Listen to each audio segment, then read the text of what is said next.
Ta sœur est la vraie écrivaine. La voix de ma mère a résonné dans toute la librairie alors qu'elle jetait mes manuscrits dans la cheminée décorative. Les flammes ont avidement dévoré 3 ans de mon travail, tandis que les invités, horrifiés, observaient la scène. Je m'appelle Emma Sullivan, et c'était censé être le moment le plus fier de ma vie, le lancement de mon premier livre. Je suis restée calme, mon téléphone enregistrant dans ma poche, tandis que ma mère continuait sa diatribe. Sophie a un vrai talent.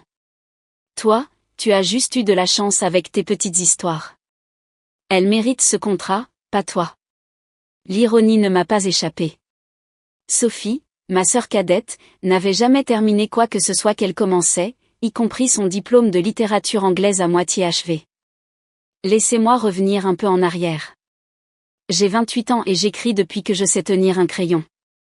Pendant que les autres enfants jouaient dehors, je remplissais des cahiers d'histoire. Mes parents n'ont jamais prêté beaucoup d'attention à mon hobby jusqu'au mois dernier, lorsque mon premier roman a décroché un contrat d'édition à 6 chiffres. L'avance était plus d'argent que je n'en avais jamais vu de ma vie, et l'éditeur parlait déjà d'une série de 3 livres. C'est là que tout a changé. Soudain, mes parents se sont intéressés à mon écriture, mais pas de la manière que j'attendais. Sophie a traversé une mauvaise passe, avait dit ma mère lors de notre dîner de famille hebdomadaire, elle pense à se remettre à l'écriture. Peut-être que tu pourrais partager ton contrat avec elle. Laisse-la écrire un des livres de ta série. J'ai failli m'étouffer avec mon café. Ce n'est pas comme ça que fonctionnent les contrats d'édition, maman. Ce sont mes livres, mes histoires. Ne sois pas égoïste, est intervenu mon père. Ta sœur a besoin de cette opportunité. Tu as toujours été la plus raisonnable. Tu as ton travail de professeur comme filet de sécurité. Maintenant, en regardant ma mère détruire mon travail, j'ai pensé à toutes les nuits où j'étais restée éveillée à écrire tout en travaillant à temps plein comme professeur. Les innombrables lettres de refus, les révisions, les larmes. Sophie avait été trop occupée à se trouver, pour terminer quoi que ce soit. Mais d'une manière ou d'une autre, l'égoïste, c'était moi. Madame Sullivan, Marcus, mon éditeur, s'est frayé un chemin à travers la foule. Qu'est-ce que vous faites ? Ce sont des matériaux protégés par des droits d'auteur. Ma mère s'est retournée. Sa blouse de créateur était tachée de cendres. Ces histoires ont été inspirées par notre famille. Sophie m'a raconté comment Emma lui volait ses idées quand elles étaient enfants. Ce contrat appartient à ma fille talentueuse. J'ai failli rire. La seule contribution de Sophie à mes histoires avait été d'être l'exemple parfait de ce qu'il ne faut pas faire de sa vie. Ça suffit. Une voix aiguë a coupé le chaos. Catherine Williams, mon agent littéraire, s'est avancée. Sécurité, s'il vous plaît, veuillez escorter Madame Sullivan à l'extérieur. Et que quelqu'un appelle la police. La police ? Le visage de ma mère a pâli. C'est une affaire de famille. Emma, dis-leur d'arrêter. J'ai enfin parlé, la voix ferme. Non, maman. Ça a cessé d'être une affaire de famille quand tu as décidé de détruire publiquement mon travail. Alors que la sécurité emmenait ma mère qui protestait, mon père est apparu. Princesse, ta mère est juste contrariée. Sophie a traversé une mauvaise passe. Tu peux sûrement comprendre. Monsieur Sullivan, a interrompu Catherine, je vous suggère de partir aussi. L'éditeur de votre fille vous contactera pour les dommages. La pièce bourdonnait de chuchotements et de caméras de téléphone. Mon lancement s'était transformé en un spectacle viral. Mais, étrangement, je me suis sentie soulagée.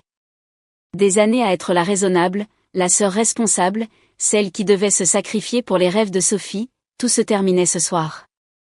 Marcus s'est approché de moi, le visage inquiet. Emma, je suis vraiment désolée. Ça va ? J'ai sorti mon téléphone et j'ai arrêté l'enregistrement. Je vais bien. Et j'ai tout documenté.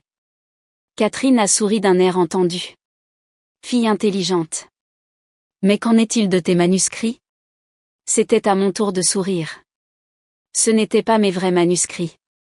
C'étaient de vieux brouillons que je gardais pour l'exposition du lancement. Tout ce qui est important est sauvegardé en toute sécurité, y compris les 2 prochains livres de la série. La surprise sur les visages de tout le monde était inestimable. Ils s'attendaient à des larmes, du drame, peut-être même une crise de nerfs. Au lieu de cela, ils ont eu une préparation calculée.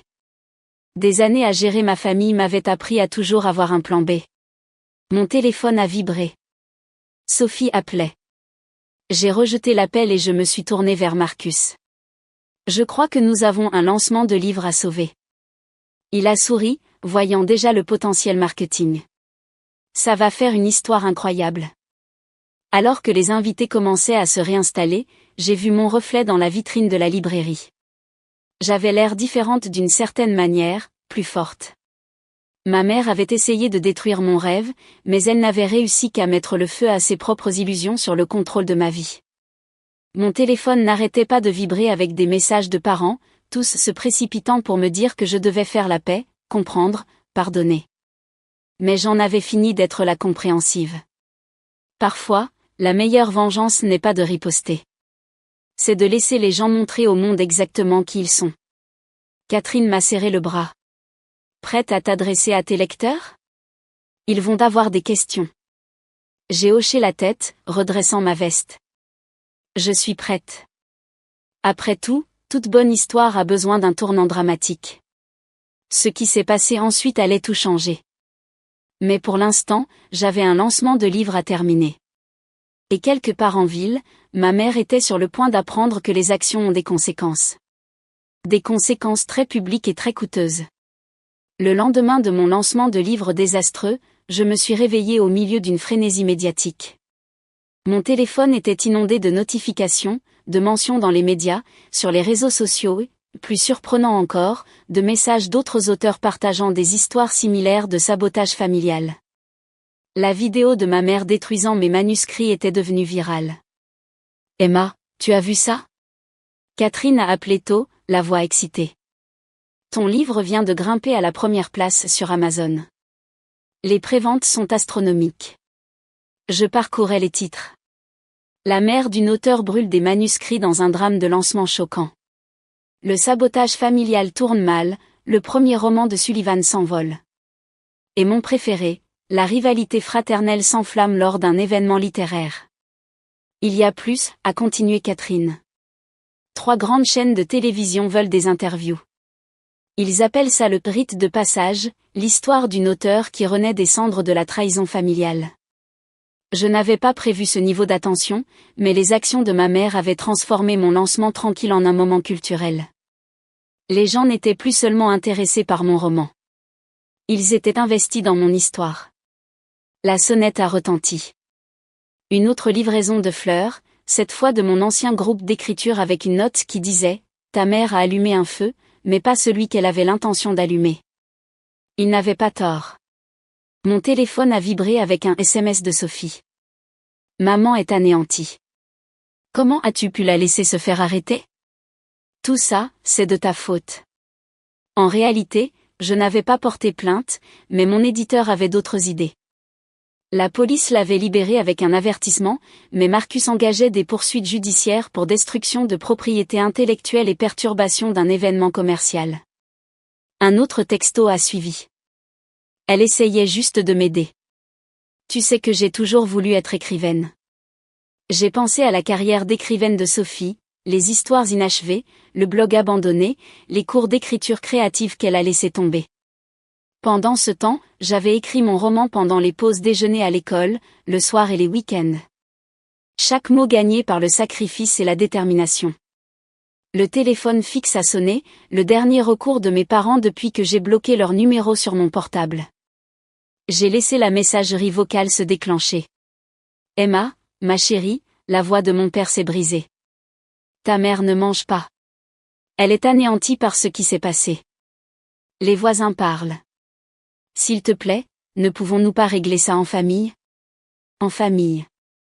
Cette phrase avait toujours été leur arme de prédilection, brandie chaque fois qu'ils avaient besoin que je cède, que je sois raisonnable, que je mette les besoins de Sophie en premier. Mon ordinateur portable a sonné avec un email de Marcus. Emma, l'équipe de publicité veut capitaliser le dessus. Nous pensons à ajouter une note de l'auteur au livre sur ton parcours d'écrivaine et l'incident du lancement. Le public est fasciné par ta réaction calme au chaos. Il t'appelle El Auteur Phénix. De plus, nous avons reçu une offre intéressante d'un documentariste.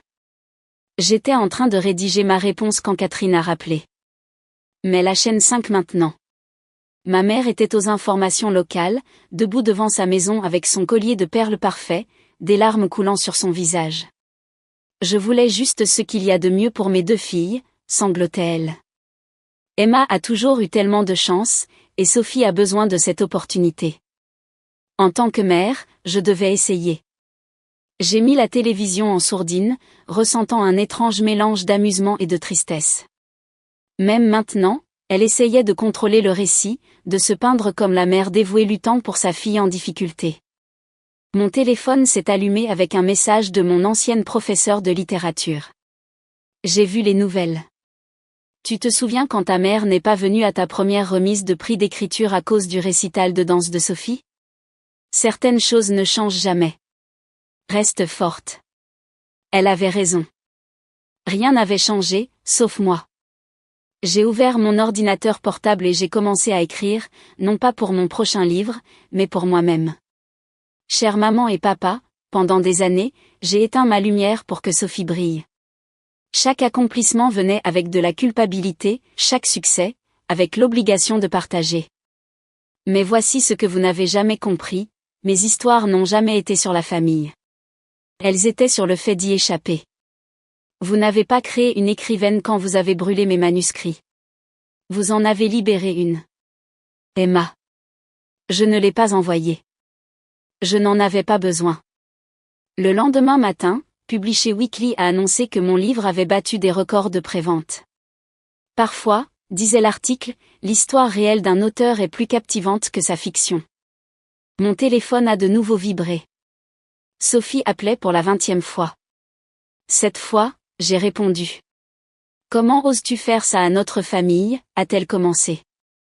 Maman est un désastre, papa est furieux, et mes amis n'arrêtent pas de m'envoyer cette horrible vidéo. Sophie, l'ai-je interrompu calmement, je dois y aller.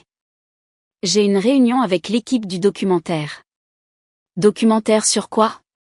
Sur la façon dont la tentative de notre mère de brûler mon avenir n'a fait que le rendre plus brillant. J'ai raccroché, me sentant plus légère que je ne l'avais été depuis des années.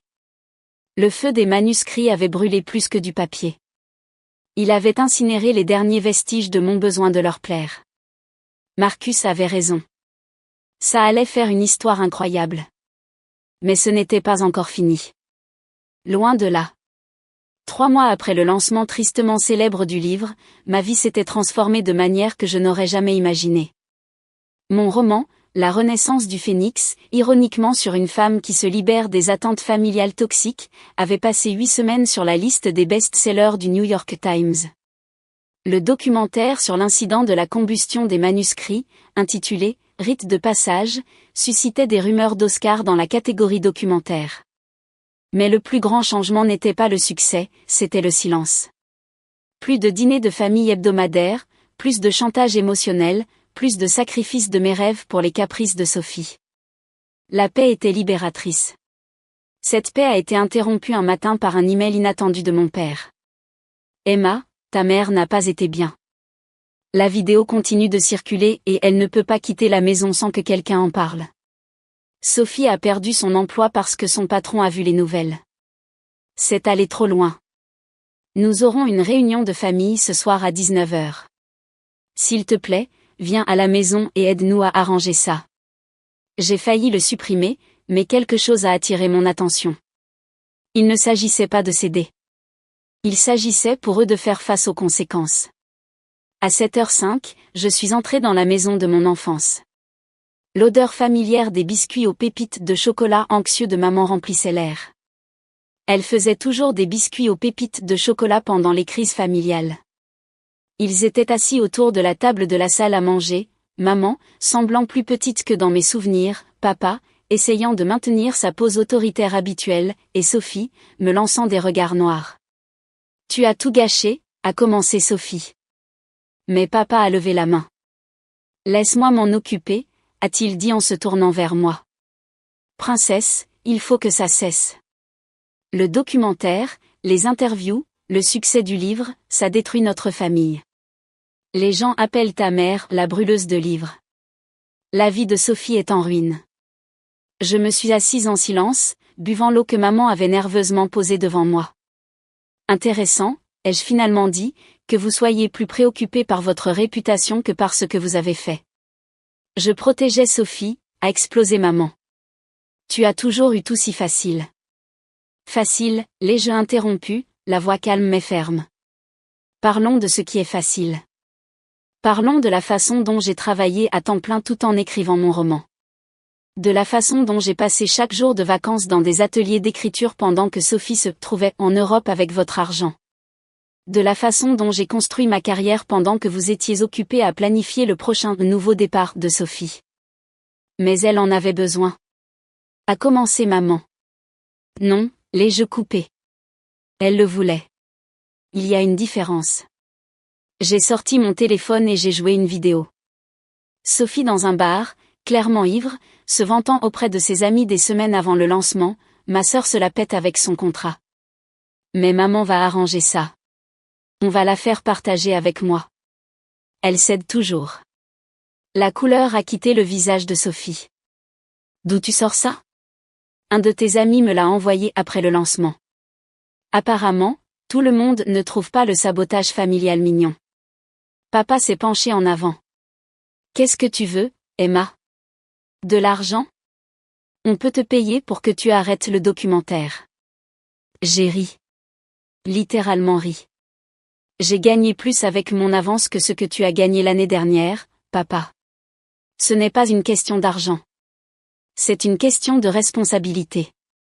Je me suis levée, lissant ma jupe. Le documentaire sort le mois prochain. Vous êtes tous invités. Peut-être que vous voir à travers les yeux du monde sera éducatif. Tu ne peux pas nous faire ça, a gémi Sophie. Nous sommes une famille. La famille ne brûle pas les rêves de la famille, ai-je répondu. Mais vous m'avez appris quelque chose de précieux.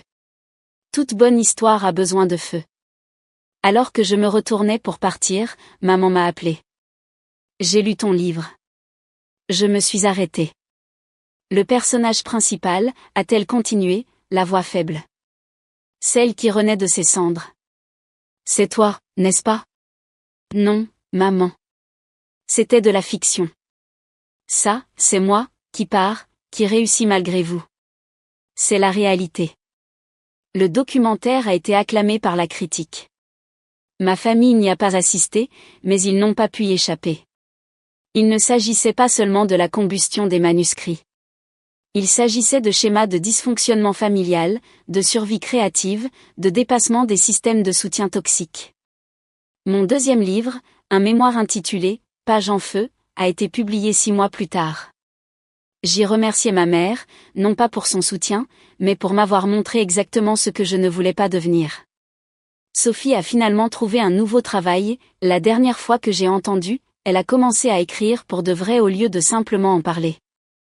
Maman et papa ont vendu leur maison et ont déménagé en Floride, loin des voisins qui ne pouvaient pas oublier leur moment viral. Quant à moi, j'ai acheté une belle maison avec une bibliothèque et une vue. Pas de cheminée, cependant. Certains souvenirs n'ont pas besoin de rappel physique. Hier, j'ai reçu un colis. À l'intérieur se trouvait un livre fait main de photos de famille et une note de maman. Je n'ai pas compris ton feu parce que j'ai passé tellement de temps à éteindre le mien. Je suis désolée d'avoir mis si longtemps à voir que je te perdais. J'ai mis le livre sur mon étagère, non pas comme une offrande de paix acceptée, mais comme un rappel du chemin parcouru. Parfois, la fin heureuse ne concerne pas le pardon. Elle concerne la recherche de la force d'écrire sa propre histoire, même si d'autres essaient d'en brûler les pages. Mon téléphone a vibré. Une autre demande d'interview. Il voulait savoir ce qu'il en était de mon prochain roman. Il parle d'un phénix, leur ai-je dit. Mais cette fois, il ne renaît pas seulement de ses cendres. Il éclaire le chemin pour que d'autres volent. Certains feux détruisent, d'autres illuminent. J'ai finalement appris la différence.